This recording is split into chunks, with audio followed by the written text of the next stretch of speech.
मोहब्बतें में लीजिए सुधा मैडम पहुंच गई हैं अपने दोनों होनहारों को, मेरा मतलब है अपने बेटों को लेने। लेकिन भैया रमन भल्ला की गिरफ्त से कहाँ लेकर जाओगे? तो बस बुरे फंसे ये चंगू मंगू।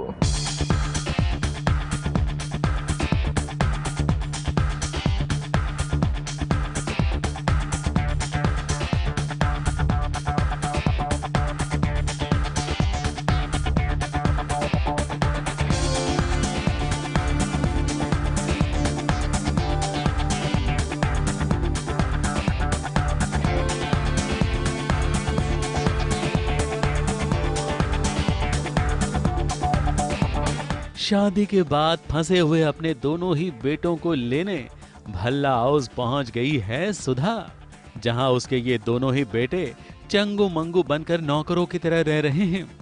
अब ये मां आई है तो बच्चों के लिए 2 बास्केट भर के खाना भी लाई है, और खाना देखकर कई दिनों के भूखे प्यासे ये दोनों ही बच्चे टूट पड़े।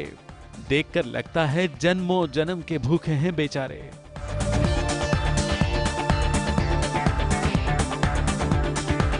जन्म जन्म के भूखे हैं ऐसे खा रहे हैं ना, क्योंकि हमें एक्चुअली खाना नहीं मिला जब से भल्ला हाउस आए हैं हम लोग, और भूख से जान निकली जा रही है। ऐसे बहुत सारे सीन्स गए भी हैं जहाँ पे मैं कह रहा हूँ कि मैं तो मर जाऊँगा अगर मेरे को थोड़ी देर और खाना नहीं मिला। तो खाना देखते ही खाने पे टूट पड़ते हैं हम लोग, और साथ में एक रिलीफ भी है कि मॉम आई हैं और हमें यहाँ से लेके जाएंगी। खाने की आस तो पूरी हो गई, लेकिन मम्मा के साथ जाने की आस अधूरी रह गई।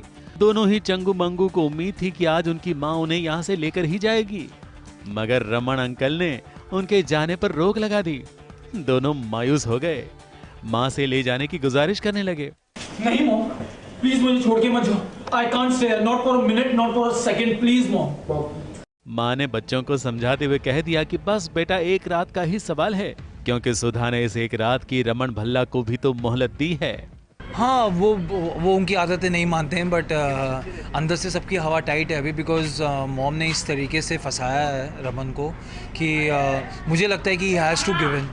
अभी रात को नहीं तो सुबह तो उनको शायद मॉम की शर्तें माननी ही पड़ेंगी।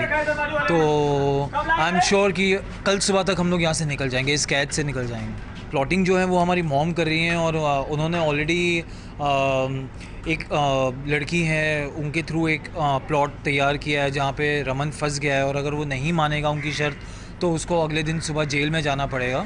तो अभी फ़िलहाल ये प्लॉट है कि हमें जो कि स्ट्रॉन्ग लग रहा है कि इसकी वजह से हम यहाँ से निकल जाएंगे। अब रमन भल्ला मजबूर होंगे या सुधा की हार होगी, ये तो एक रात गुजरते ही पता चल जाएगा। मगर सुधा का कॉन्फिडेंस देखकर लगता है कि इस बार वो रमन इशिता को मात दे सकती है। मुंबई से कलीम सलमानी की रिपोर्ट।